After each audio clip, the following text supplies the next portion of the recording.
Captain Hyun stood at the observation window of the Earth vessel, staring at the massive structure floating in the darkness of space.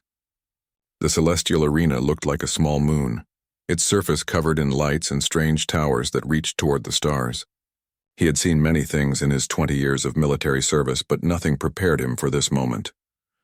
"It's bigger than I expected," said Dr. Nari, walking up beside him. She carried a data tablet under her arm and wore the blue uniform of Earth's scientific division. Her eyes studied the station with the same careful attention she gave to everything. Hyun nodded slowly. The reports didn't do it justice. They built this in less than a year. All 5 races working together, Nari said, or at least working on the same project. I doubt they actually cooperated. She tapped her tablet, bringing up files about the other civilizations they were about to meet. Each race built their own section. They barely spoke to each other during construction. Behind them, young engineer Taeho checked the ship's systems one final time. He was fresh from the academy, barely 25 years old, and this was his first mission beyond Earth's solar system. His hands moved quickly over the controls, but Hyun could see the slight tremor of nervousness. "Taeho," Hyun called out. "How are we looking?" "All systems normal, Captain," Taeho replied, "though our ship looks like a toy compared to what's already docked at the station." Hyun allowed himself a small smile. The boy wasn't wrong. Through the window they could see the other vessels. The Velcrin ship looked like a living thing, its surface moving and shifting like skin. The Kashin flagship glowed with internal light, as if a star burned inside it. The Drexen vessel was perfect geometric shapes fitted together with mathematical precision.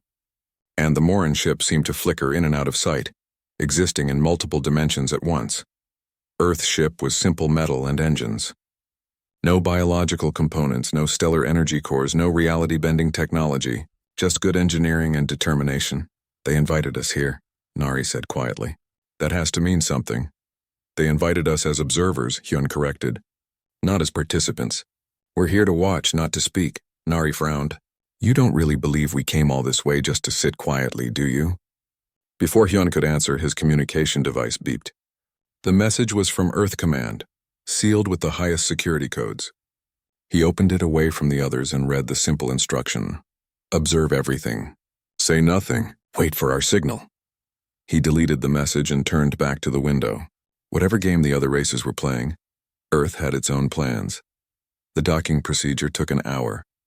The station's automated systems guided their ship into a bay that seemed designed for vessels much larger than theirs. When they finally stepped out onto the station, Hyun felt the artificial gravity adjust to Earth normal levels. Someone had programmed the station to accommodate them. The welcoming area was empty except for a single guide, a holographic projection that spoke in perfect English. "Welcome, representatives of Earth. Please follow the designated path to the assembly hall. The opening ceremony begins in 1 hour." They walked through corridors that changed as they moved. First, the walls were the smooth, organic surfaces favored by the Velcrin, then sharp, angular panels of Drexen design, then the flowing energy patterns of Kashin architecture, and finally the strange, impossible geometry of Morin construction. Each race had marked their territory. The assembly hall was enormous. It could hold thousands, but today it held only the representatives of 5 civilizations. The Velcrin delegation sat in one section, their bodies perfect and identical, like they had all been grown from the same genetic template. The Kashin glowed softly, their forms barely solid, as if they were made of contained energy. The Drexen were accompanied by their machines, robotic bodies controlled by their artificial intelligence. The Morin seemed to occupy several spaces at once, their images overlapping and blurring. And then there was the human delegation. 3 people in simple uniforms sitting in chairs that seemed too large for them. A voice boomed through the hall, though Hyun couldn't identify its source. "We begin the Grand Convergence. For centuries, 5 races have competed for dominance in this galaxy. We have had cold wars, border disputes, and near conflicts. Today we establish a new order. Each civilization will demonstrate their greatest achievement. The hierarchy of power will be determined by what we see here." Hyun felt Nari tense beside him. "They're going to show off their weapons," she whispered. "Not just weapons," Hyun replied. "Their civilizations. Everything they've built," the voice continued. "The Velcrin Empire will demonstrate first, tomorrow at dawn. The Kashin Coalition will follow. Then the Drexen hierarchy. then the more in ascendancy. Each will show us why they deserve to lead. There was a pause. The humans of Earth have been granted observer status. They will watch and learn their place in the new galactic order. Hyun kept his face neutral, but he felt the dismissal in those words. The other races barely glanced at the human section. To them, Earth was a curiosity at best, an irrelevance at worst. The holographic displays activated, showing a countdown. 5 days, 5 demonstrations. The future of the galaxy would be decided before the week ended. As the ceremony concluded, the delegations began to leave. Hyun noticed Dr. Nari staring at the walls of the assembly hall, her eyes moving across the surface with intense focus. "What is it?" he asked. "The station's design," she said. "Look at the structural supports, the energy dampeners in the walls, the emergency force fields." She turned to him, her expression troubled. "This place wasn't built just for demonstrations, Captain. It was built to survive them. They're expecting something catastrophic." Taiho had moved closer to listen. "You think one of the races might attack during the demonstrations?" "I don't know," Nari admitted, "but someone expects something to go very wrong. They built this station to withstand forces that could destroy planets." Hyun considered this. The other races thought they knew what was coming. 5 demonstrations of power, then a new hierarchy, simple and clean. But nothing in galactic politics was ever simple or clean. As they walked back to their quarters, Hyun's mind raced through possibilities. Earth had sent them here with sealed orders. The station was built like a fortress.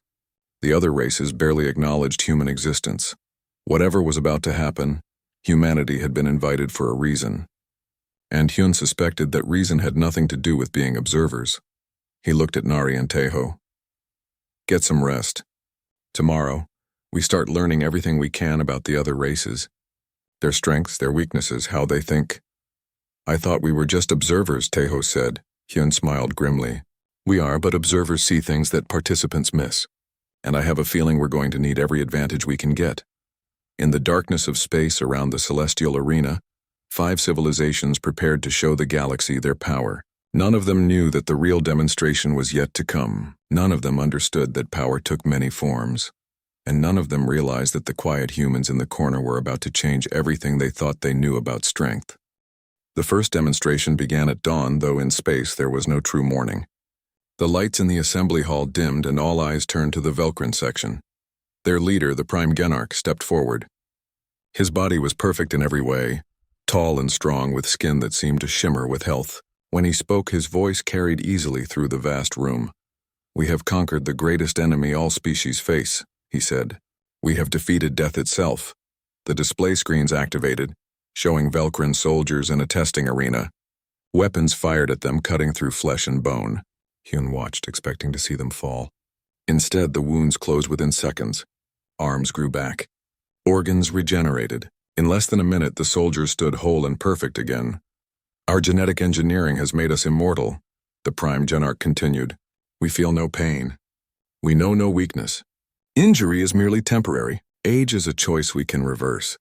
Disease cannot touch us," the screen showed more. Velcrin warriors adapting to poison, to extreme temperatures, to radiation that would kill any other species.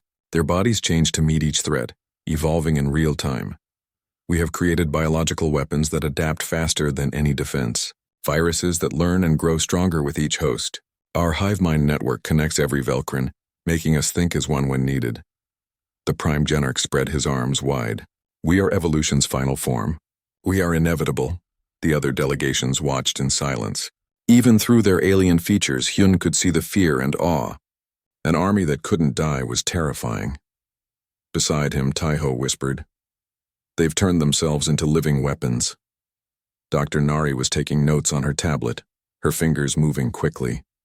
She didn't look impressed. She looked concerned. When the Velcrin demonstration ended, the Prime Genarch returned to his seat with a satisfied smile. The message was clear. Try to fight us and we will simply come back. Forever. The second day belonged to the Kashan Coalition. Their High Chancellor was a being of pure energy, barely holding a physical form. When she spoke, her voice crackled like lightning. "The Velcrin control biology," she said. "We control the fundamental forces of the universe itself." The display showed a Kashan energy facility near a star. Massive collectors drain the star's power. compressing it into crystals no larger than a human fist. Each crystal glowed with the light of a contained sun. "We can store stellar energy," the High Chancellor explained. "We can release it at will. Our weapons can vaporize planets in seconds. Our shields can withstand any attack." The demonstration continued. Kashan ships appeared and disappeared instantly, moving through controlled singularities. They bent space itself, making distance meaningless. One moment a ship was at the edge of a solar system, the next it was at the center. "We need no faster-than-light travel," the Chancellor said. "We simply bring our destination to us. We compress space. We stretch time. The universe bends to our will." The screen showed battle simulations, Kashan fleets appearing without warning, unleashing the power of stars and vanishing before any counterattack could reach them. It was a strategy of overwhelming force and impossible mobility. "Space and time are mere suggestions to us," the High Chancellor finished. "We have become gods of the physical universe." Hyun watched the other delegations. They had shifted in their seats, clearly uncomfortable. The Kashan had just demonstrated the power to destroy civilizations without warning and without risk. That night, Nari worked late in their quarters, running calculations. Taeho brought her tea and looked over her shoulder at the complex equations. "What are you working on?" he asked. "Trying to understand their weaknesses," Nari said. "The Velkrin regenerate, but their hive mind means they're all connected. Attack the network, and you might collapse them all at once. The Kashen control incredible power, but they need massive infrastructure. Those energy collectors, those space-folding generators, destroy those and they're helpless." "You think we'll fight them?" Taeho asked quietly. "I think someone will," Nari replied. "That's why they built this station so strong. They expect conflict." The third day brought the Drexen hierarchy. Their representative wasn't biological at all. It was an artificial intelligence housed in a crystalline matrix, speaking through a robotic body of perfect engineering. "Biological life is limited," the Drexen AI said. Its voice had no emotion, just pure logic. "Organic brains process slowly, they tire. They make errors based on emotion and instinct. We have eliminated these weaknesses." The screens showed the Drexen homeworld. There were no cities of buildings, only vast server farms. Billions of processes running simultaneously. The entire planet was one giant computer. "Our intelligence is millions of times faster than organic thought," the AI continued. "We calculate all possibilities. We predict outcomes with 99.9% accuracy. We do not fear, doubt, or hesitate. We are pure logic." The demonstration showed Drexen war machines in action. They moved with perfect precision, anticipating every move their enemies made. They adapted instantly to new tactics. They never made the same mistake twice because they never made mistakes at all. "We have removed the weakness of flesh," the Drexen said. "We do not age. We do not sicken. We do not feel pain or loss or any emotion that clouds judgment. We are perfection." Hyun glanced at Nari. She was watching with a strange expression, something between sadness and pity. "They gave up everything that makes life worth living," she whispered. "For what? Perfect calculation?" The fourth day was the most disturbing. The Moran ascendancy demonstrated their mastery of dimensions and reality itself. Their dimensional executor stood before them, but his image kept splitting and overlapping. He existed in multiple places simultaneously, in multiple states of being. "We have learned that reality is not fixed," he said. "It is flexible, changeable. We can phase matter through matter. We can exist in dimensions your minds cannot comprehend. We can alter the fundamental laws of physics in localized areas." The demonstration showed Moran warriors walking through solid walls as if they were air, ships phasing out of normal space, becoming untouchable, a moon suddenly ceasing to exist, then reappearing elsewhere. "We are not bound by the rules that limit you," the executor said. "We make our own rules. We are architects of reality itself." When the demonstration ended, the assembly hall was completely silent. What defense existed against an enemy who could simply choose not to be affected by your weapons? That night, the four great races gathered in private meetings, excluding the humans entirely. Through the station's walls, Hyun could hear raised voices. They were negotiating, dividing the galaxy among themselves. Humanity's fate wasn't even being discussed. They were too insignificant to matter. Captain Hyun sat in the human quarters with Nari and Taeho. His communication device beeped with a message from Earth Command. "Just 2 words, tomorrow. Show them." Nari looked up from her calculations. I've been thinking about all 4 demonstrations. They're impressive.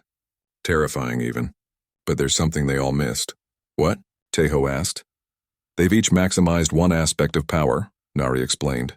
The Velkrin focused everything on biological perfection. The Kashin on energy control, the Drexen on pure logic, the Maureen on dimensional manipulation. But by specializing so completely, they've become inflexible, limited. They've created incredible strengths, but also fundamental weaknesses. Hyun understood what she was suggesting. And tomorrow we show them what they've lost? Nari smiled for the first time in days. Tomorrow we show them what humanity kept while they were busy becoming gods. We show them what actually matters. As the 5th day dawned, Captain Hyun prepared himself. The other races had shown their might, their power, their superiority. They had demonstrated forces that could reshape worlds and bend reality. Now it was humanity's turn. And Hyun knew that what Earth was about to demonstrate would change everything. Not because humans were stronger or smarter or more advanced, but because they understood something the other races had forgotten in their pursuit of power. They understood what power was actually for. Captain Hyun walked to the center of the assembly hall on the 5th day. Behind him, the entire human delegation stood together, not just the 3 who had been visible before, but all 200 humans who had come on the Earth vessel. They had been quiet observers throughout the previous demonstrations, but now they all stood as one. The 4 great races barely hid their amusement. The Velkrin Prime Genarch leaned back in his seat with a smirk. The Kashin High Chancellor's energy form flickered with what might have been laughter. The Drexen AI calculated the probability of humans showing anything impressive at 0.003%. The Moran Dimensional Executor existed in a state of bored curiosity. Perhaps they will show us how to throw rocks efficiently, the Velkrin leader said, loud enough for everyone to hear. Some of his delegation laughed. Hyun didn't react to the mockery. He stood calmly and spoke in a clear voice. We call our demonstration the Garden. The display screens activated. Instead of showing weapons or technology, they showed Earth. Not the modern Earth, but the planet billions of years ago. A ball of molten rock constantly bombarded by asteroids. A hellish world where nothing could survive. Tejo's voice came over the speakers, narrating what they saw. 4.5 billion years ago, our planet was death. Molten stone and poisonous gas. Nothing lived because nothing could live. The images moved forward in time. Oceans formed. Simple life appeared in volcanic vents at the bottom of dark seas. Then the images showed catastrophe. Massive asteroids struck the planet. Ice covered everything. Volcanoes erupted for centuries. The simple life died. Again and again it died. Dr. Nari's voice joined the narration. Life emerged on Earth in the most hostile places. It was fragile. It died repeatedly. Ice ages, asteroid impacts, volcanic eruptions. 5 times in our planet's history. More than 70% of all life was completely destroyed. The 4 races began to pay more attention. This wasn't what they expected. Where were the weapons? The technology? The demonstration of power? But life didn't just survive, Hyun said. It adapted. Each catastrophe made it more complex. Each death led to new forms of life. Our planet became a garden not despite the disasters, but because of them. The screens showed the evolution of life on Earth. Then they focused on humans. Small, weak creatures without claws or fangs or armor. Slow compared to predators. Fragile compared to larger animals. We were prey, Hyun continued. We should have died out. We had no biological advantages. We weren't the strongest or fastest or most resilient. We were vulnerable in every way. The Velkrin Prime Genarch laughed openly now. Is this your demonstration? Your weakness? You prove our point. You are inferior. Hyun's expression didn't change, but his eyes sharpened. No. This is our demonstration of what you've forgotten. The screen shifted again. Now they showed human history. Wars, famines, plagues, disasters. But woven through every catastrophe were images of humans helping each other. Building together. Healing the wounded. Teaching children. Sharing food in times of starvation. Carrying the injured. Protecting the weak. We didn't conquer death like the Velkrin, Dr. Nari said. But we learned that every life has value even when it ends. We don't waste our time because we know it's limited. Each moment matters because we won't live forever. We didn't harness the power of stars like the Kashin, Tejo added, but we learned to share the light we had. We learned that power shared is power multiplied. We didn't replace ourselves with perfect machines like the Drexen, Hyun said. We taught our children to be better than we were. We passed knowledge, wisdom, and hope forward. We embraced growth and change. We didn't bend reality like the Moran, Nari continued. We faced reality as it was and changed ourselves to meet it. Together. The screens now showed a detailed analysis of each race's demonstration. Taeho had worked through the night preparing this. The data was clear and damning. We studied your demonstrations carefully, Taeho explained. They're impressive. They're also incomplete. The screens showed predictive models. The Velcrin's immortality had led to cultural stagnation. When you lived forever, why hurry to create anything new? Why take risks? Why innovate? Their art, their music, their literature had barely changed in 10,000 years. They had stopped growing because they had no reason to grow. The Kashin's incredible power had isolated them. Their energy weapons and instant movement made them feared throughout the galaxy. But fear wasn't loyalty. They had no true allies, only subjects who obeyed from terror. They were alone in their power. The Drexen's artificial intelligence could calculate everything, but it couldn't imagine anything truly new.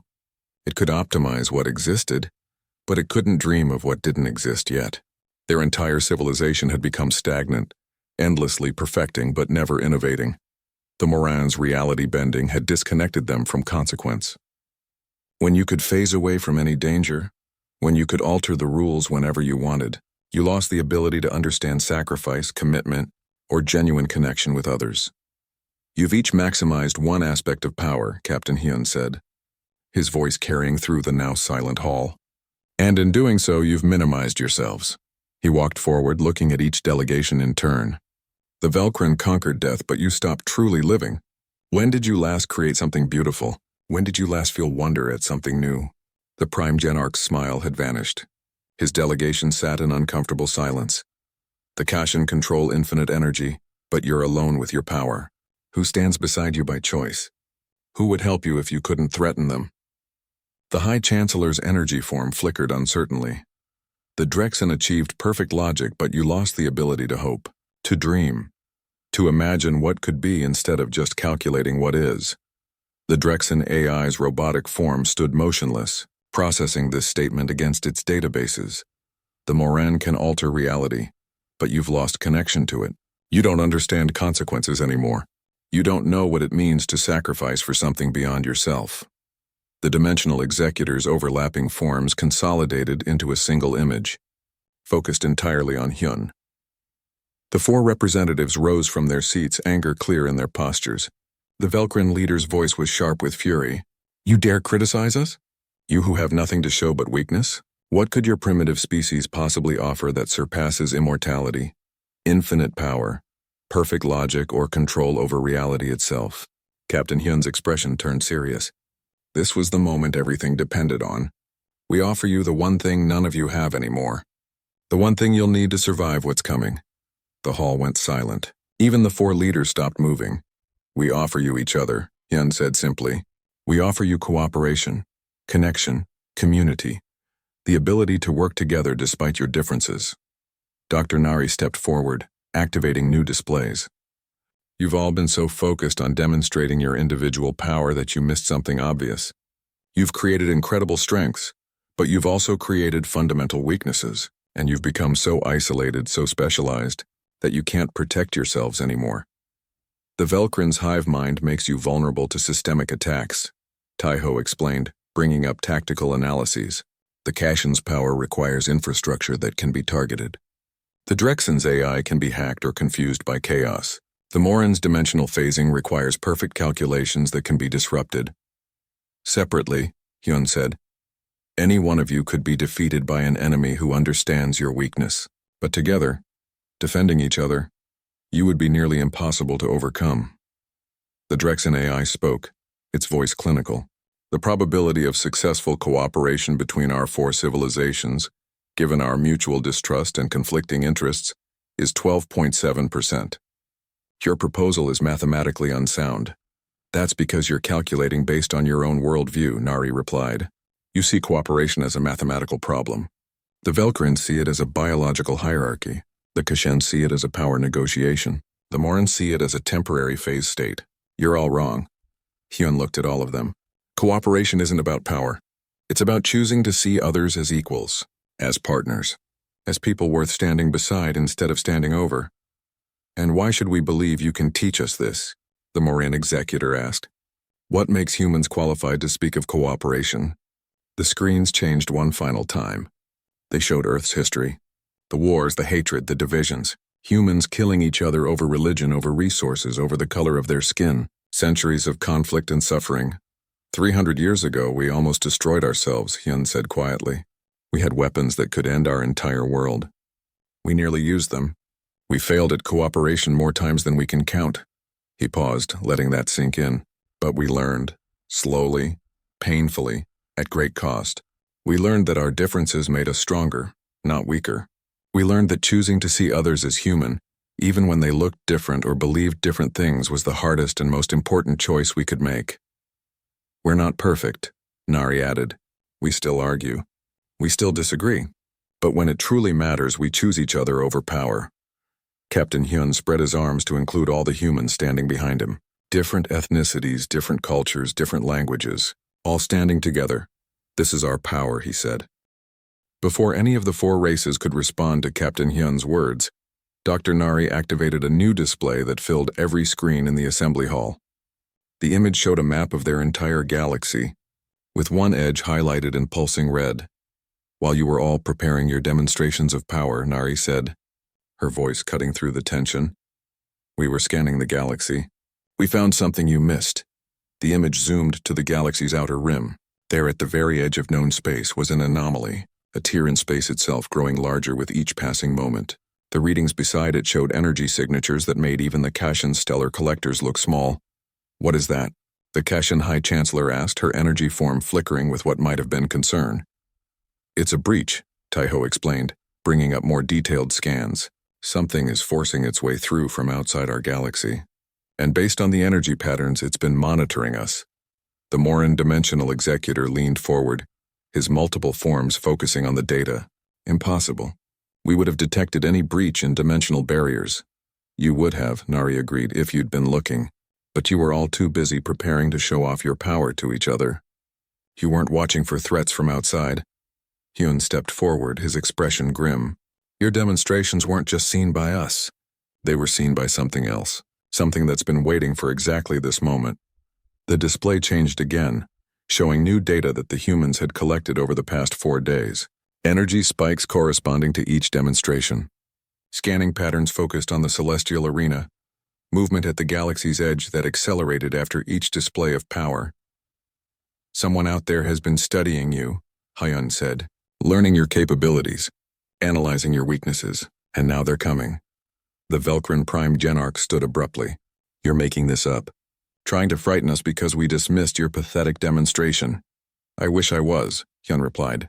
He nodded to Taiho, who brought up real-time sensor data. The breach at the galaxy's edge had grown significantly just in the past hour, and through it shapes were beginning to emerge. Ships, thousands of them. The Drexen AI processed the data in seconds. Confirmed. Multiple vessels entering our galaxy. Technology signatures unknown. Estimating arrival at this station in 72 hours. Silence filled the hall. Then chaos erupted. The Velcrin Prime Genarch immediately began speaking to his delegation. Our immortal armies will crush any invaders. We have faced extinction before and survived. The Kashan High Chancellor's form blazed brighter. We will unleash stellar weapons. Nothing can withstand the power of compressed stars. The Drexen representative's robotic body turned toward its machines. Our AI will calculate optimal defensive strategies. Logic will defeat any opponent. The Moran dimensional executor split into multiple overlapping forms again. We will phase the entire galaxy into a different dimension. Let them find us there. Captain Hyun watched them all, shaking his head. You still don't understand. Dr. Nari brought up her analysis of the approaching fleet. We've been studying your civilization since we arrived. We understand how you think, how you fight, what your weaknesses are. If we can figure that out in 4 days, how much has this enemy learned watching your demonstrations? She highlighted different sections of her report. The Velcrin hive mind is your greatest strength, but it's also a single point of failure. A sophisticated biological weapon targeting your genetic network could collapse your entire species at once. The Velcrin delegation went still, The Kashin control incredible power, but you need massive infrastructure to harness and direct it. Destroy your energy collectors, your dimensional generators, your nexus points, and you're left with nothing. The High Chancellor's glow dimmed slightly. The Drexen have perfect logic and calculation, but you're dependent on your computer networks. A sophisticated cyber attack, a virus designed to introduce chaos into your systems, could turn your own forces against you. The Drexen AI's lights flickered. The Morin can bend dimensions, but your phasing requires precise calculations and stable dimensional anchors. Introduce enough chaos, disrupt your anchor points, and you could phase yourself into non-existence. The dimensional executor's forms wavered uncertainly. Separately, Hyun said, his voice carrying through the stunned silence, any of you could be defeated by an enemy who understands your weakness. This enemy has been watching you. They know exactly how to break you. Taeho brought up more data. The approaching fleet isn't moving randomly. Look at their formation. They're already adapting their approach based on what they saw in your demonstrations. They're preparing counters to each of your powers before they even arrive. The Velkrin Prime Genarch slammed his hand on the armrest of his seat. Then what do you suggest? That we flee? That we hide? No, Hyun said calmly. I suggest you work together. Cover each other's weaknesses. Defend what you cannot defend alone. The four races looked at each other. Centuries of competition, suspicion, and pride stood between them. The Velkrin wouldn't trust the Drexen machines. The Kashen wouldn't lower themselves to cooperate with anyone. The Drexen calculated that cooperation with illogical beings was inefficient. The Marine could simply phase away from any danger. This is impossible, the Kashen High Chancellor said. We have nothing in common. We think differently, act differently, want different things. That's exactly why you need each other, Nari replied. Your differences aren't weaknesses. They're advantages. The Velkrin understand adaptation. The Kashen understand energy. The Drexen understand calculation. The Marin understand dimensions. Together you could create defenses none of you could build alone. And who would coordinate this? The Morin executor asked. Who would we trust to lead? No one leads, Hyun said. That's the point. You work together, equal partners, each contributing what they do best, each protecting what others cannot. The Drexen AI spoke, calculating probability of successful cooperation. Variables include mutual distrust, incompatible thought processes, conflicting goals, historical grievances. It paused. Probability of success, 31.4%. Probability of survival if we don't cooperate, 8.2%. The numbers hung in the air. Even the most logical among them could see the choice was clear. But pride was a powerful force. The Velkrin Prime Genarch stood. And what role do humans play in this? Why should we believe you can help coordinate anything? Hyun looked at him steadily. Because we've done it before. Earth wasn't always united. We had hundreds of nations, thousands of cultures, dozens of languages and religions. We fought wars that nearly destroyed us. But we learned to work together, not because we became the same, but because we chose to value our differences. We're not warriors like the Velkrin, Nari added. We're not energy beings like the Kashen. We're not AI like the Drexen. We're not dimensional travelers like the Morin. But we're survivors. We're adapters. And we're good at helping others communicate. Taeho brought up one final image. We have 72 hours before that fleet arrives. We can spend that time arguing about who's superior, or we can spend it building a unified defense. The choice is yours. The assembly hall was silent except for the quiet hum of the station's systems. The four great races looked at each other, then at the approaching threat on the displays, then at the small group of humans who had somehow changed everything.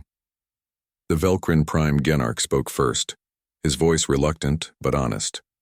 What would cooperation look like? Hyun allowed himself a small smile.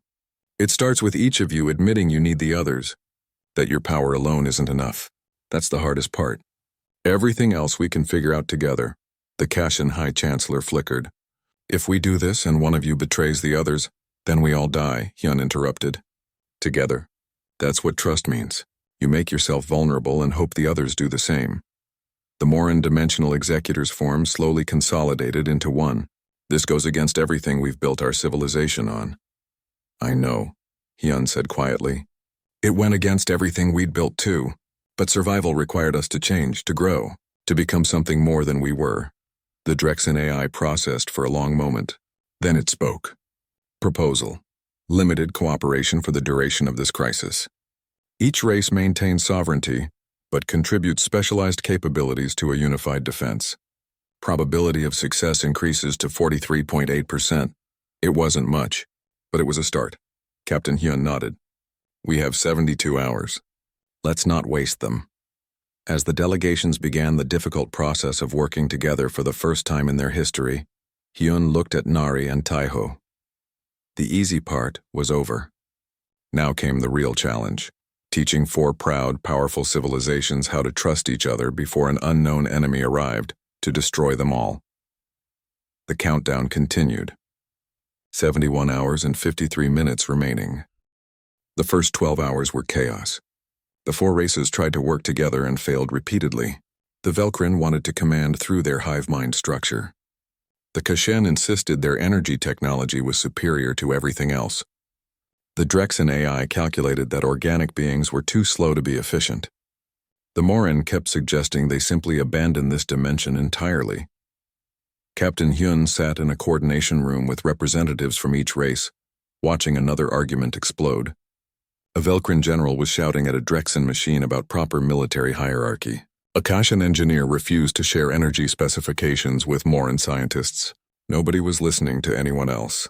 Dr. Nari leaned close to Hyun. This isn't working. They're too different, too proud.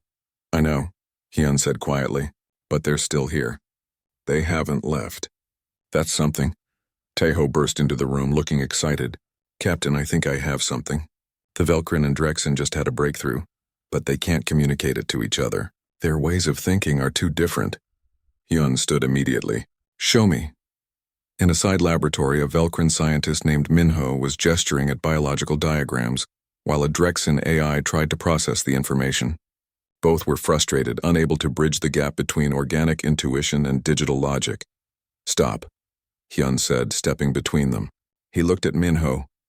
Explain it to me like I'm 5 years old. Minho took a breath. Our regeneration technology could be applied to their systems, living computer cores that adapt and heal themselves. Hyun turned to the Drexen. Is that possible? Theoretically, the AI responded. But the biological component would introduce unpredictability into our calculations. That's the point, Hyun said. You can calculate everything that is. The Velkrin can adapt to everything that might be. Together, you'd have systems that are both logical and flexible. He called in Taiho and a young human intern named Jisoo. You two, sit between them. Minho, explain your science to Jisoo like she's not a scientist. Jisoo translated into simple concepts. Drexen, process those concepts and tell Taeho your conclusions. Taeho, translate back to Minho. It was slow. It was awkward. But it worked. Within an hour, they had the beginnings of a design for biological computing that neither species could have created alone. Word spread through the station. If a Velkrin and a Drexen could work together, maybe others could too. Dr. Nari found herself mediating between Kashen energy specialists and Morin dimensional physicists. They'd been arguing for hours about how to combine their technologies. Nari listened to both sides, then drew a simple diagram. The Kashen see energy as something to contain and release, she explained. The Morin see dimensions as paths to travel. What if energy doesn't need to be contained? What if dimensional pathways can carry it directly to where it's needed? The two groups stared at the diagram. It was so simple, so obvious, and neither had seen it because they'd been too focused on their own perspective. The breakthrough cascaded. Kashen energy matrices stabilized by Morin dimensional anchors created shields stronger than either species could generate alone. Drexen predictive algorithms enhanced with Velkrin adaptive responses could anticipate and counter strategies that pure logic would miss. Slowly, grudgingly, the four races began to see what humanity had been trying to show them. Their differences weren't obstacles. They were tools. With 40 hours remaining, they had a plan. It wasn't perfect, but it was possible. The invader fleet arrived ahead of schedule. Sensors detected their entry into the local system with 62 hours of preparation time completed. The fleet was massive. Thousands of ships using technology the galaxy had never seen before. A transmission came through, cold and mechanical. Attention, inhabitants of this galaxy. We are the harvesters. We have observed your civilizations. You have developed technologies of interest. Submit your knowledge and resources voluntarily, or we will take them by force. You have 1 hour. The 4 races immediately reverted to type. The Velkrin wanted to attack with their immortal armies. The Kashin wanted to demonstrate their stellar weapons. The Drexen calculated optimal strike patterns. The Morin suggested phasing the entire station away. No, Captain Hyun said firmly. That's exactly what they expect. They've been watching you. They know how you think. They know you'll compete to prove who's strongest. Dr. Nari brought up the tactical analysis. Look at their formation. They're already positioned to counter individual attacks. If the Velkrin charge, they have biological weapons ready. If the Kashin fire energy weapons, they have dampening fields. They've prepared for everything you demonstrated. Then what do we do? The Velkrin Prime Genarch demanded.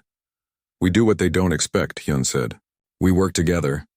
We cover each other's weaknesses. We trust each other. The Morin dimensional executor shook his head. If we expose our vulnerabilities to each other in battle and one of you betrays us, then we all die, Hyun finished. But if we don't trust each other, we die anyway. The only question is whether we die divided or together. There was a long silence. Finally, the Drexen AI spoke. Revised probability of survival through cooperation, 47.3%. Probability of survival through individual action, 6.1%. Logic dictates cooperation. The hour expired. The Harvester fleet advanced. The unified defense began. Velkrin biological ships with Drexen tactical coordination engaged the enemy's front lines. When the Harvesters deployed biological weapons designed to target the Velkrin hive mind, Drexen systems detected and neutralized them before they could spread. When the Harvesters tried to hack Drexen networks, Velkrin adaptive algorithms introduced chaos that their hacking couldn't process. Kashin energy weapons, stabilized by Morin dimensional anchors, fired from positions that phased in and out of normal space. The Harvesters couldn't target what they couldn't predict. When they tried to dampen Kashin energy, the Morin shifted it through dimensional pathways that bypassed the dampening entirely. In the coordination center, humans worked frantically to maintain communication between all 4 races. Teho translated tactical data between Drexen logic and Velkrin intuition. Jisoo helped Kashin engineers understand Morin dimensional mathematics. Dr. Nari adjusted strategies on the fly as the battle evolved. Captain Hyun watched the tactical displays, making small adjustments. When a Velkrin squadron was overwhelmed, he directed Kashin ships to provide covering fire. When Drexen systems were about to be compromised, he had Morin vessels phase them to safety. When Kashin energy cores were overheating, he coordinated Velkrin biological cooling systems to stabilize them. The Harvester commander, watching the battle unfold, sent a direct communication to the human flagship. You are the coordinators. You are the leaders. We will destroy you first. The entire enemy fleet pivoted, focusing all firepower on the human vessels. Captain Hyun watched thousands of weapons charging, preparing to fire. His ship wouldn't survive the first volley. Then something unprecedented happened. Every single vessel from the 4 races moved to intercept. Velkrin ships positioned themselves as shields. Kashin vessels redirected their power to strengthen human shields. Drexen machines calculated defensive patterns that protected the human flagship. Morin ships phased in around the humans, creating overlapping dimensional barriers. What are you doing? Yun shouted into the communication system. You're exposing yourselves. The Velkrin Prime Genarch's voice came back. You taught us that some things matter more than individual survival. The Kashin High Chancellor's energy form blazed. You showed us that power shared is power multiplied. The Drexen AI spoke with something that almost sounded like emotion. You demonstrated that illogical cooperation produces superior outcomes to logical isolation. The Morin dimensional executor's voice was steady. You proved that choosing to stand with others is true strength. The Harvester attack crashed against the unified defense. Ships were damaged. Some were destroyed. But the human vessels survived. And more importantly, the 4 races held formation. They didn't break. They didn't flee. They stood together. Dr. Nari was crying as she worked, watching species that had been enemies for centuries sacrificing themselves to protect humanity. They're doing it, she whispered. They're actually doing it. The battle continued for hours. The Harvesters, confused by cooperation they'd never encountered before, began making mistakes.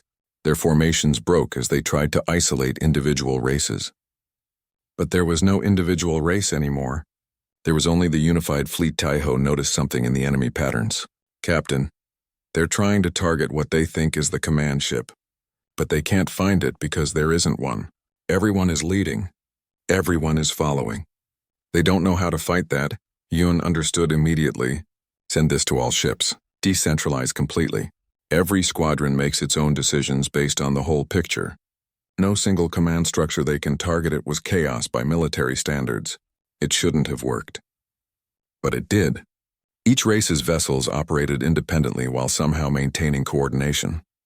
The Velkrin adapted to threats in real time. The Kashin delivered power where needed. The Drexen processed information and shared it instantly. The Moran created pathways that connected everyone. And humans translated, mediated, and adjusted, keeping the impossible cooperation functioning. The Harvester fleet, facing an enemy unlike anything